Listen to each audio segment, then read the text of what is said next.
Olá pessoal, meu nome é Gabriele Matias Seis, eu sou orientada pelo professor Wagner e hoje eu vou apresentar sobre a terceira atividade da disciplina de Química Integrada 3, cujo tema é sobre Hot Topics.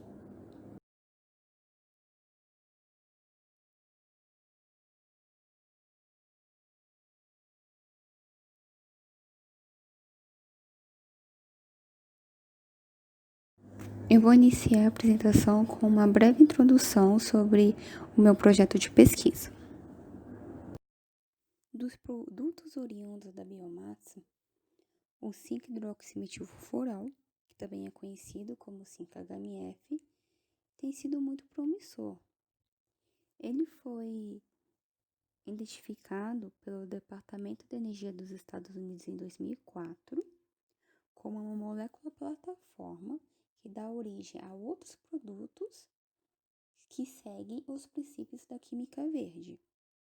Contudo, a sua produção tem alguns problemas. Por exemplo, ele tem baixo volume de produção e tem tido baixo desempenho em escala industrial. Dessa forma, o grande desafio é obter o 5-HMF de forma sustentável dentro das biorefinarias e assim torná-lo o principal composto utilizado atualmente. Mas por que o 5-HMF é tão importante? Bom, o 5-HMF possui as funções aldeído, anel de furano e a hidroxila, que são funções que permitem ao 5-HMF sofrer reações que geram outros produtos. Dessa forma, o 5-HMF ele pode gerar produtos que dão origem a flavorizantes, biocombustíveis, poliéster, nylon, polímeros, produtos que fazem parte do cigarro e até outros produtos que fazem parte de tratamento estético. Como que se obtém, então, o 5-HMF? Ele pode ser obtido pela desidratação da frutose com auxílio de um catalisador que contenha um ácido de Bronsted. Quando ele é obtido através de moléculas mais complexas como a glicose, ela precisa ser isomerizada para a frutose com um catalisador que contenha um ácido de Lewis. Dessa forma, a frutose será desidratada para HMF com o catalisador que contém o ácido de Bronsted. Dessa forma, o 5-HMF ele consegue sim ser obtido através de biomassa. E visto que ela é muito promissora devido ao potencial sustentável e biodegradável, tem sido o grande desafio ultimamente, tanto na vida acadêmica quanto na vivência industrial. Dentre os catalisadores heterogêneos, o foco do projeto é a síntese de carvões. Os carvões é uma classe de catalisadores heterogêneos que possuem um baixo valor agregado, eles são menos tóxicos, eles são sustentáveis porque podem ser produzidos a partir da biomassa e também de resíduo industrial. Iniciando sobre o Hot Topic, o primeiro assunto que eu escolhi para apresentar foi sobre grupos ácidos, focando primeiramente na etapa de desidratação da frutose a 5-HMF.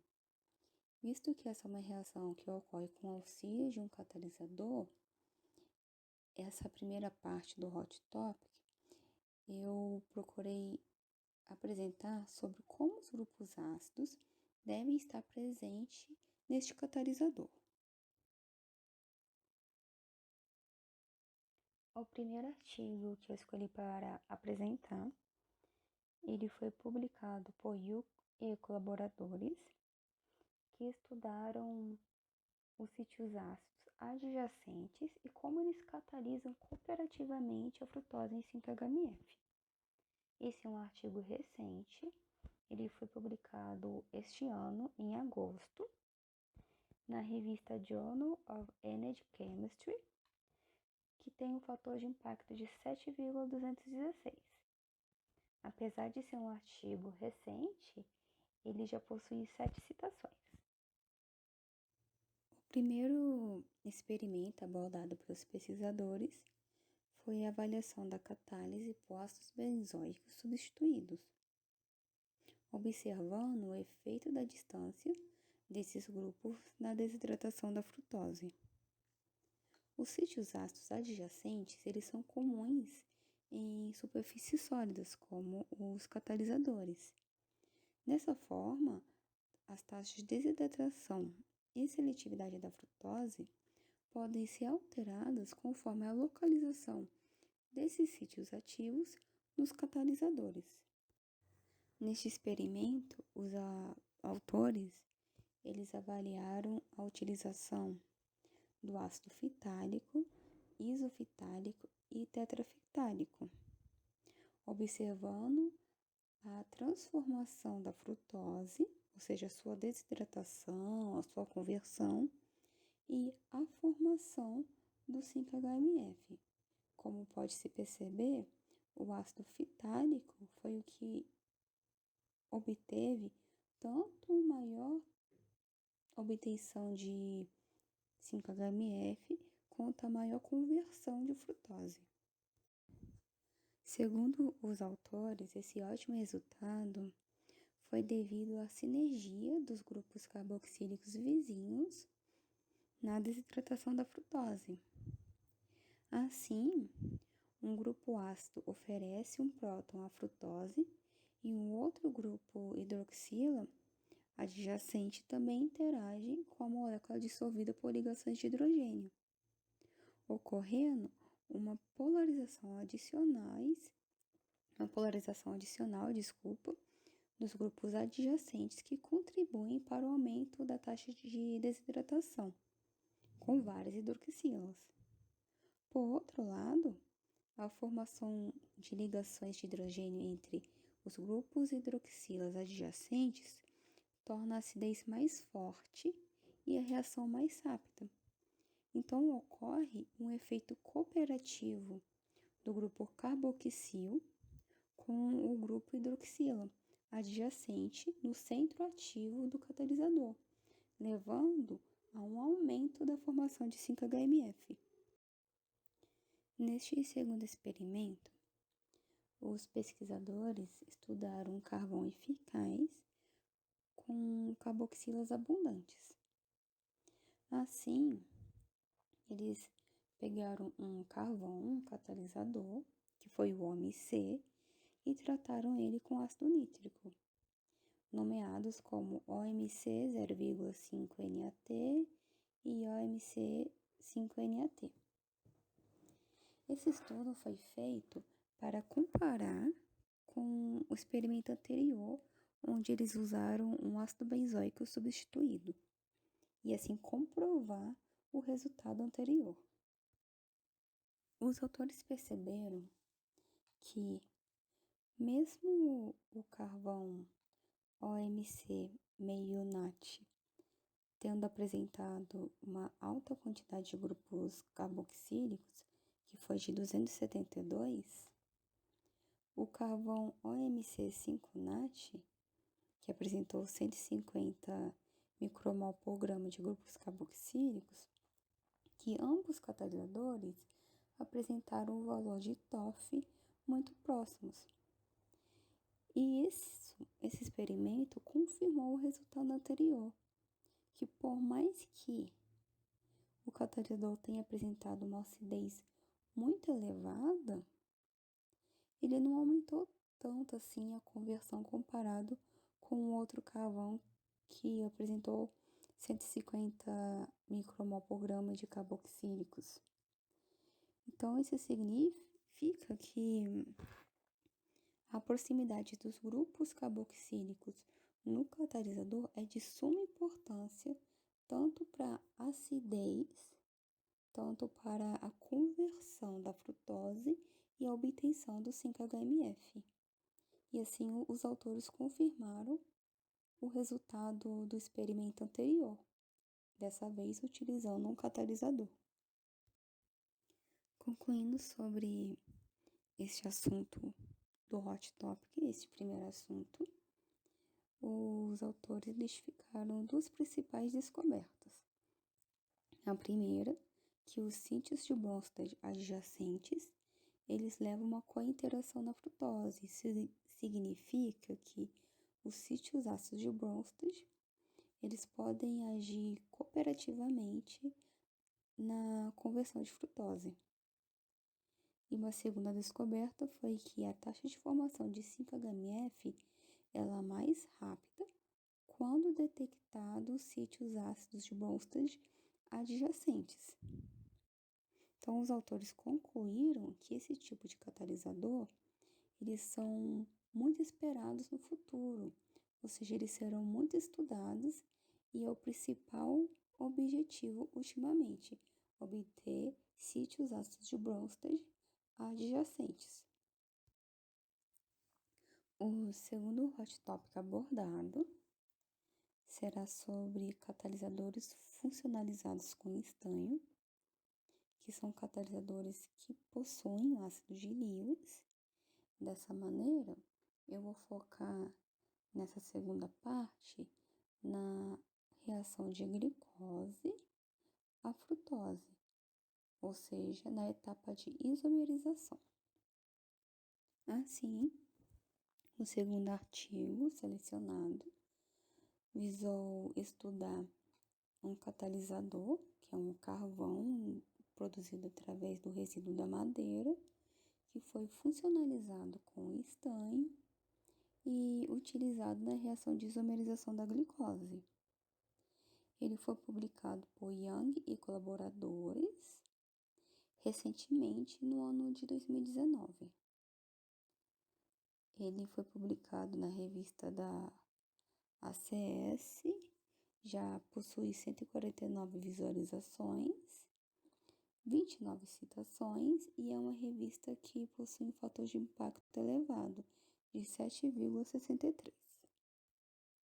Assim, para produzir este catalisador, eles utilizaram o resíduo da madeira, o cloreto de estanho penta-hidratado, e esse carvão passou por um tratamento térmico em diferentes temperaturas, que foram 650, 750, 850 graus Celsius, em atmosfera de nitrogênio e dióxido de carbono.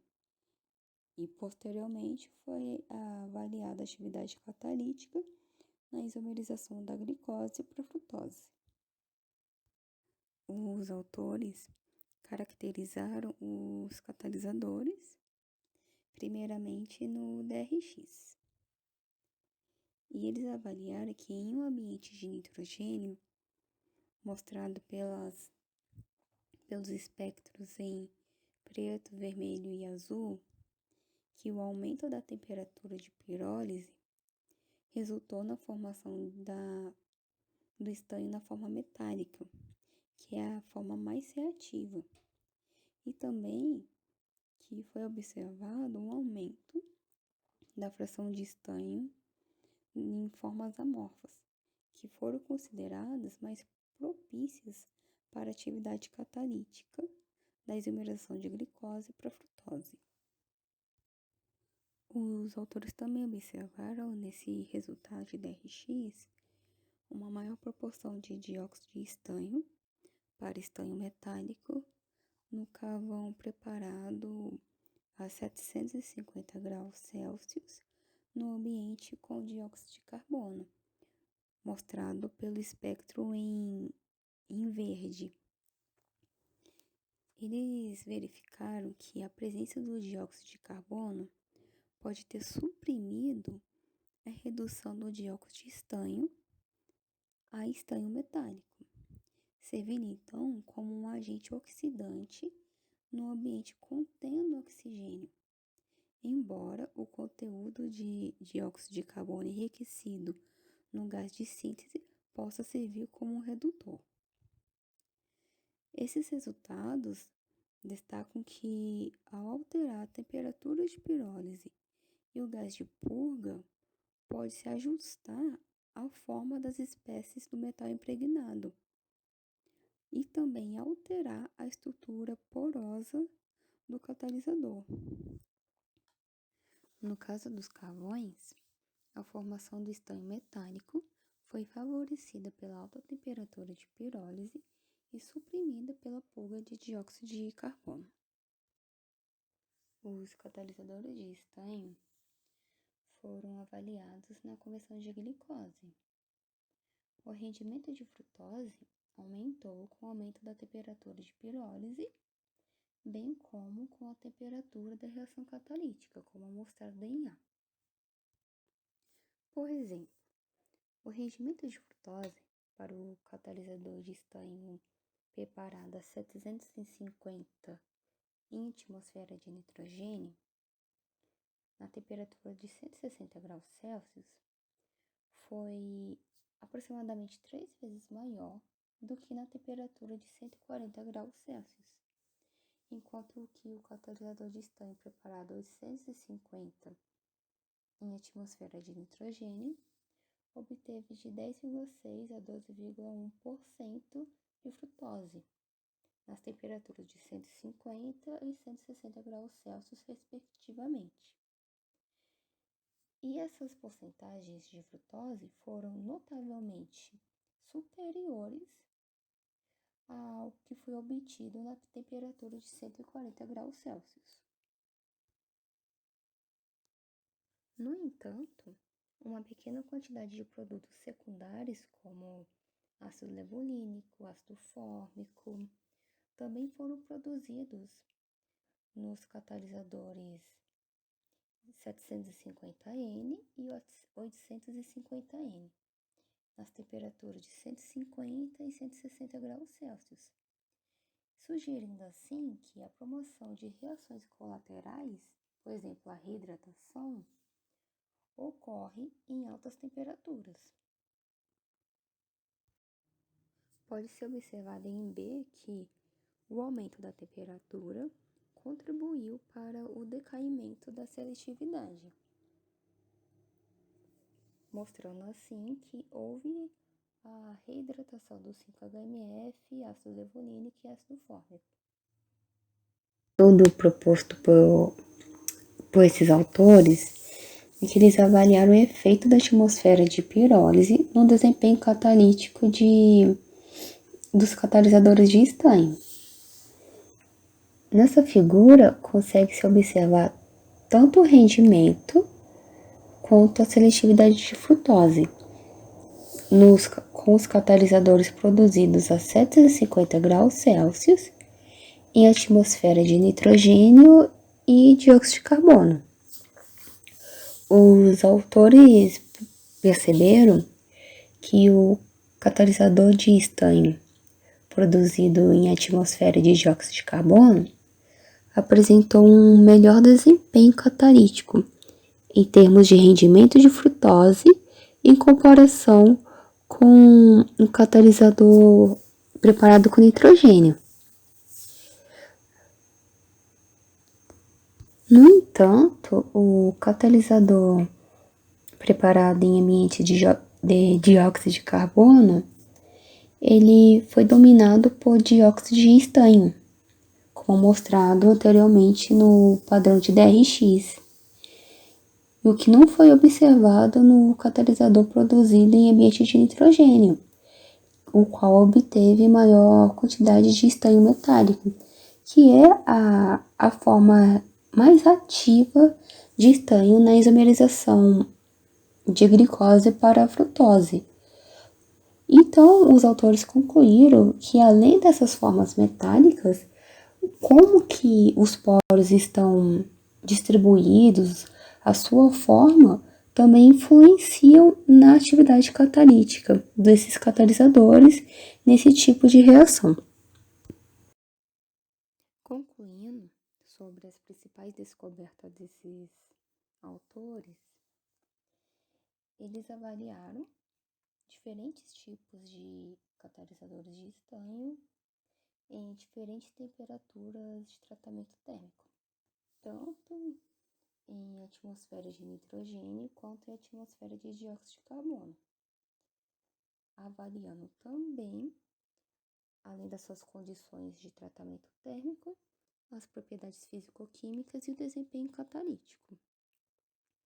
Uma outra descoberta foi que em um ambiente de nitrogênio, o aumento da temperatura de pirólise, que é o tratamento térmico, resultou na formação de fase estanho metálica mais reativa e também aumentou a fração de estruturas de estanhos da fase amorfa, que foram consideradas propícias para maior atividade catalítica para a isomerização da glicose para a frutose.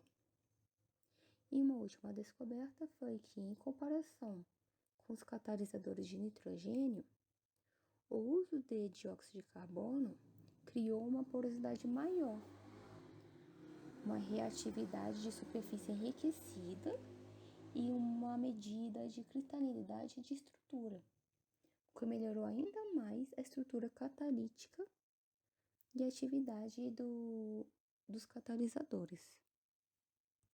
Falando um pouco sobre o panorama da área no exterior, eu selecionei 2 pesquisadores, ambos que trabalham em universidades chinesas.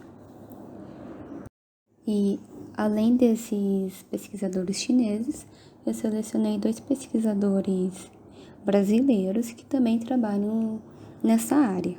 Pode-se perceber que tanto os chineses quanto os brasileiros, todos eles apresentam alto número de publicações e alto índice H. Bom, agora eu finalizo minha apresentação. Gostaria de agradecer a todos que assistiram. E se alguém tiver alguma dúvida e querer deixar aqui embaixo, eu estou disponível para responder todas elas. E é isso. Obrigada.